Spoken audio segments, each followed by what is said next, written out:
Class 11 subject chemistry.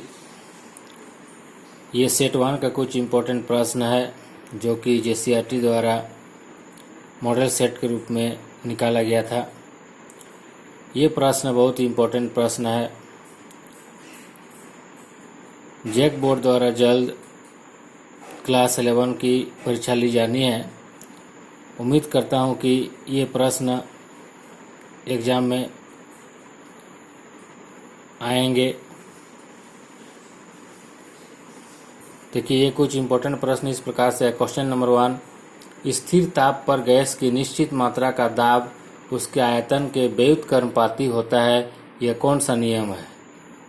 पूछा जा रहा है, स्थिर ताप पर गैस की निश्चित मात्रा का दाब इसके आयतन के व्युत्क्रमानुपाती होता है, यह कौन सा नियम है? इंग्लिश बोलते हैं, eight constant temperature the pressure of a fixed amount of gas is indirectly proportional to its volume. It is the law of।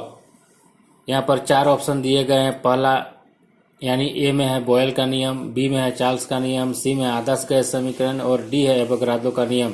तो आपका आंसर होगा इसमें बॉयल का नियम। यानी बॉयल का नियम यह है कि हमको याद रखना है कि जब भी बॉयल का नियम होगा तो इसका रिलेशन वॉल्यूम और प्रेशर के साथ रहेगा।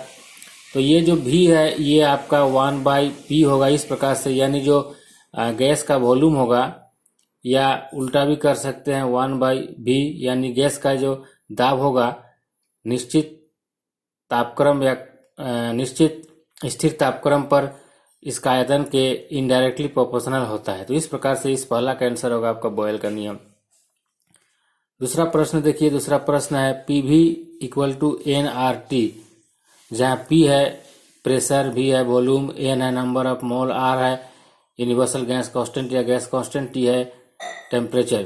तो ये PV = nRT जो है आपका, इसमें से क्या ऑप्शन हो सकता है? इसका A में है आदर्श गैस समीकरण, B है वास्तविक गैस समीकरण, C है प्राथमिक गैस समीकरण और D है इसमें से कोई नहीं। इसका आंसर होगा आपका आदर्श गैस समीकरण, यानी ideal gas equation. Ideal gas equation PV = nRT होता है। तीसरा प्रश्न है, निम्नलिखित यौगिक का IUPAC नाम है। IUPAC का फुल फॉर्म होता है international union of pure and applied chemistry. तो देखिए, ये दिया गया यौगिक है CH3-CH-CH2-CH3 और नीचे है ब्रांच के रूप में CH2 और CH3। इसका 4 आपका ऑप्शन दिया हुआ है। ए में है 3-एथिल 2-हेक्सिन, बी में है 3-प्रोपाइल 2-हेक्सिन, सी में है 3-प्रोपाइल 3-हेक्सिन, डी में है 4-एथिल 4-हेक्सिन। तो देखिए, इस कंपाउंड को हम इस प्रकार से इसका नोमेनक्लेचर करेंगे। ये कार्बन 1 होगा, ये 2 होगा, ये 3 होगा, ये 4 होगा, ये 5 होगा, ये 6 होगा। और ये जो आपका CH2 CH3 है, ये तीसरा कार्बन पे शाखा के रूप में, डाली के रूप में काम करेगा। और ये जो आपका CH2 CH3 इसको बोलते हैं इथाइल ग्रुप। तो इस प्रकार से ये जो इथाइल ग्रुप है ये तीसरा कार्बन में है और ये डबल बॉन्ड आपका दूसरा कार्बन में है। तो इसका नाम हो जाएगा 3-एथिल 2-हेक्सिन, यानी 3-इथाइल 2-हेक्सिन। इसका इस प्रकार से आंसर होगा 1 वाला 3-इथाइल 2-हेक्सिन।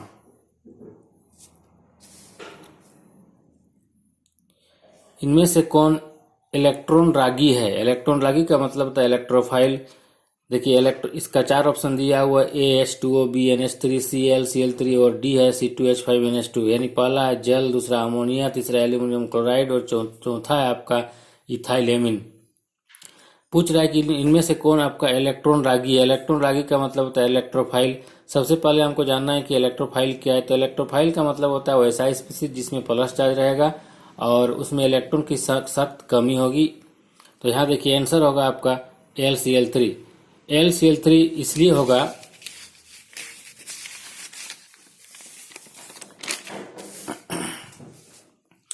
देखिए, LCl3 का अगर हम आयोनाइजेशन करेंगे तो आपका ये Al3+ होगा और आपका 3Cl- होगा। देखिए, ये LCl3 का लेविस डॉट डायग्राम है। लेविस डॉट डायग्राम में देखिए, यहाँ पर एल्यूमिनियम को 2-2-4-2-6 इलेक्ट्रॉन हो रहा है और इसको 2 इलेक्ट्रॉन ऑक्टेट कंप्लीट करने के लिए चाहिए। यानी जब लेविस डॉट डायग्राम देखेंगे तो ये एल्यूमिनियम जो आपका सेंट्रल मेटल या सेंट्रल एटम है, इसमें ऑक्टेट कंप्लीट नहीं है, अष्टक कंप्लीट नहीं है, तो उसको ऑक्टेट कंप्लीट करने के लिए कम से कम requires 2 electrons to complete its octet. इसको 2 इलेक्ट्रॉन चाहिए होगा ऑक्टेट कंप्लीट करने के लिए। तो इस प्रकार से इसको इलेक्ट्रॉन का जरूरत पड़ता है, तो इसलिए कह सकते हैं कि वो आपका LCl3 जो है इलेक्ट्रोफाइल का काम कर रहा है। क्वेश्चन नंबर 5, तत्वों के आवर्त वर्गीकरण का आधार है। यानी अभी जो मॉडर्न पीरियोडिक टेबल है, मॉडर्न आवर्त सारणी है, उसमें जो तत्व का बंटवारा किया गया है, तत्व का जो वर्गीकरण किया गया है, उसका आधार क्या है। इसमें 4 ऑप्शन दिए गए हैं, परमाणु संख्या, दूसरा है द्रव्यमान संख्या, तीसरा है परमाणु भार, चौथा है इलेक्ट्रॉन की संख्या। इसका आंसर होगा आपका परमाणु संख्या, एटॉमिक नंबर। यानी अभी जो मॉडर्न पीरियोडिक टेबल है ये एटॉमिक नंबर पर आधारित है, और इससे पहले जो आपका मेंडलीव का आवर्त सारणी था वो आपका परमाणु द्रव्यमान या परमाणु भार पर आधारित था। क्वेश्चन नंबर 6, इनमें से कौन सा सेट आइसो इलेक्ट्रॉनिक स्पीसीज को निरूपित करता है। आइसो इलेक्ट्रॉनिक स्पीसीज, तो आइसो इलेक्ट्रॉनिक स्पीसीज का 4 आपका ऑप्शन दिया हुआ। ए में है K+Ca2+Ac3+Cl-, बी में है Na+Ca2+Ac3+F-, आपका सी में है K+Cl-Mg2+Sc3+, डी में है Na+Mg2+L3+Cl-। देखिए सबसे पहले हमको जानना है कि आइसो इलेक्ट्रॉनिक स्पीसीज क्या है। The species which have same number of electrons are called isoelectronic species. सबसे पहले हमको जानना है कि आइसो इलेक्ट्रॉनिक स्पीसीज क्या है। तो वो ऐसा स्पीसीज जिसमें इलेक्ट्रॉन की संख्या समान होता है उसको बोलते हैं आइसो इलेक्ट्रॉनिक स्पीसीज। देखिए हम ऑप्शन ए ले रहे हैं। K+ में आपका इलेक्ट्रॉन का संख्या होगा 19 घटाव 1 बराबर 18 इलेक्ट्रॉन, क्योंकि पोटेशियम का परमाणु संख्या 19 होता है, यहाँ पर प्लस चार्ज है, इलेक्ट्रॉन एक इलेक्ट्रॉन खो रहा है, तो 19 घटाव 1 बराबर 18 इलेक्ट्रॉन। Ca2+ में Ca का परमाणु संख्या 20 होता है, ये 2 इलेक्ट्रॉन को खो रहा है, तो 20 - 2 बराबर 18 इलेक्ट्रॉन। Sc3+, ये स्कैंडियम है, स्कैंडियम का परमाणु संख्या 21 होता है, 21 में 3 घटाएंगे तो बच रहा है 18 इलेक्ट्रॉन।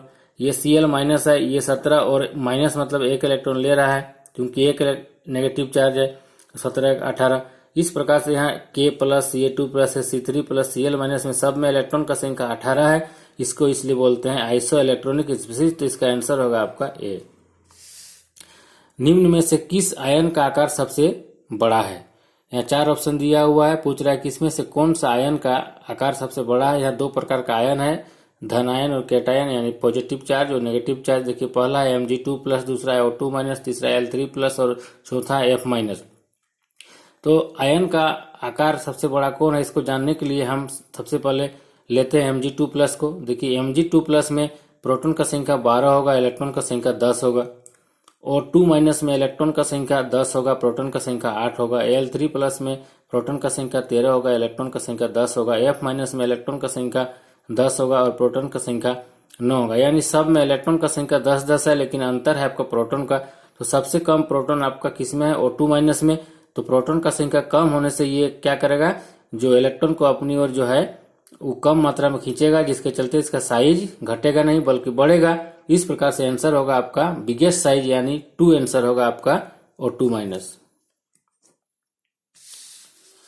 एक तत्व जिसकी परमाणु संख्या 35 है को आवर्त सारणी के किस आवर्त में रखा जाएगा। पूछ रहा है कि एक तत्व है जिसका परमाणु संख्या 35 है, उसको आवर्त सारणी के किस आवर्त यानी किस पीरियड में रखा जाएगा। इसका 4 ऑप्शन है, A3, B4, C2, D1। तो देखिए इसका उत्तर होगा, सबसे पहले हम लोग क्या करते हैं, 35 का सेल वर्गीकरण करते हैं, 2 8 18 7 होगा। इसका इलेक्ट्रॉनिक विन्यास करते हैं, 1s2 2s2 2p6 3s2 3p6 3d10 और 4s2 4p5। देखिए अंतिम जो आपका इसका सेल है वो 4p5 है, यानी 4 जो है ये पीरियड को दर्शाता है, यानी ये 4th पीरियड का होगा। आंसर होगा इसका B4। क्वेश्चन नंबर 9 है, एक ही ताप और दाब पर सभी गैसों के समान आयतन में अणुओं की संख्या समान होती है, यह नियम है। पूछ रहा है कि एक ही ताप और दाब पर सभी प्रकार का जो गैस है उसका आयतन अगर समान है तो अणु का संख्या भी समान है, ये किसका नियम है। पहला है चार्ल्स का नियम, दूसरा बॉयल का नियम, तीसरा एवोगाड्रो का नियम, चौथा इनमें से कोई नहीं। इसका आंसर होगा आपका एवोगाड्रो का नियम, क्योंकि एवोगाड्रो का नियम बोलता है ये भी जो होता है एन का डायरेक्टली प्रोपोर्शनल होता है, कब? At constant temperature and pressure, यानी equal volume of all gases content same number of molecules at constant temperature और प्रेशर। तो आंसर हो जाएगा आपका एवोगाड्रो का नियम, एवोगाड्रोस लॉ या एवोगाड्रोस हाइपोथेसिस बोलते हैं। क्वेश्चन नंबर 10, इनमें से कौन प्लस आई प्रभाव को दर्शाता है? प्लस आई का मतलब होता है आपका आइसोमेरिक इफेक्ट। तो यहाँ पर 4 ऑप्शन है, ए CH3, B Cl minus CnH2 और डी NO2। इसमें देखिए ये जो CH3 है इसको बोलते हैं मिथाइल ग्रुप। मिथाइल ग्रुप मतलब ये अल्काइल ग्रुप है, बल्कि ग्रुप है, ये इलेक्ट्रॉन डोनेट का काम करता है, इसलिए ये प्लस आई इफेक्ट का काम करेगा। यानी वैसा ग्रुप जो इलेक्ट्रॉन डोनेट कर सकता है वही आपका प्लस आई इफेक्ट शो करता है। तो इस प्रकार से आंसर होगा आपका CH3। क्वेश्चन नंबर 13 है, निम्नलिखित यौगिक में उपस्थित प्रक्रियात्मक समूहों का संरचना सूत्र लिखें। पहला है एल्डिहाइड और दूसरा है कार्बोक्सिलिक एसिड।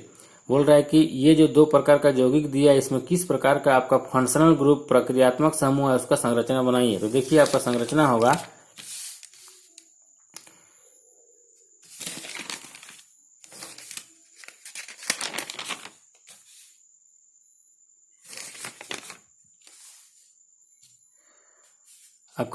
होगा ये एल्डिहाइड का होगा RCHO या सिर्फ CHO भी लिख सकते हैं, और ये कार्बोक्सिलिक एसिड का होगा RCOOH या COOH। देखिए अगला आपका क्वेश्चन नंबर 19 है, निम्नलिखित यौगिकों के आईपीएसी नाम लिखें। पहला है, यानी आपका ये जो 4 को यौगिक है इसका यूपेक नेम लिखना है, आईपीएसी नेम लिखना है। देखिए CH3, CHCl, CHBr, CH3, इसको इस प्रकार से लिखेंगे CH3, CHCl, CHBr, CH3, इस प्रकार से इसको लिख देंगे। लिखने के बाद देखिए ये ब्रोमीन है, ये क्लोरीन है, अल्फाबेटिकल में ये बी पहले आएगा, सी बाद में आएगा, तो इस इधर से इसका नोमेनक्लेचर शुरू होगा। तो ये कार्बन 1 होगा, ये 2, ये 3, ये 4, इस प्रकार से नाम हो जाएगा 2 ब्रोमो 3 क्लोरो ब्यूटेन। दूसरा देखिए आपका बी है, CH3, CH2, CH, CH3, CH2OH, ये अल्कोहलिक ग्रुप है। देखिए ये CH3 हो गया, ये CH2 को CH2 लिख दिए, ये CH को CH ऐसे कर दिए, फिर CH3 आगे लगा दिए CH2OH। देखिए ये 1 होगा, ये 2 होगा, 3 होगा, 4 होगा, क्योंकि OH जो है ये आपका फंक्शनल ग्रुप है, तो फंक्शनल ग्रुप इस कार्बन में पहले अटैच है, ये 1 हो जाएगा। 2 पे देखिए ये मिथाइल ग्रुप है, तो नाम हो जाएगा आपका 2 मिथाइल ब्यूटेन 1 ऑल। तीसरा है आपका CH3, CH2, CH, Cl, CH2, CHO, ये इस पर एल्डिहाइडिक फंक्शनल ग्रुप है। ये CH3 CH3 होगा, ये CH2 हो गया, ये CH हो गया, ये Cl को इस कार्बन में रख दिए, ये CH2 और ये CHO हो गया। ये देखिए एल्डिहाइड ग्रुप है, तो एल्डिहाइड क्या है? एक फंक्शनल ग्रुप है, खुद कार्बन इसमें 1 है, ये 1 2 3 4 5, तो इस प्रकार से नाम हो जाएगा इसका। और 3 पे देखिए ये क्लोरीन है, तो नाम हो गया 3 क्लोरोपेंटेन 1 ऑल। डी है आपका CH3, CH double bond CH, CH2, CH3, तो इसको इस प्रकार से लिख सकते हैं CH3, CH double bond CH, CH2, CH3। देखिए ये डी डबल बॉन्ड अभी फंक्शनल ग्रुप का काम कर रहा है, इधर से स्टार्ट होगा नोमेनक्लेचर 1 2 3 4 5, तो इसका नाम हो जाएगा पेन टू इन।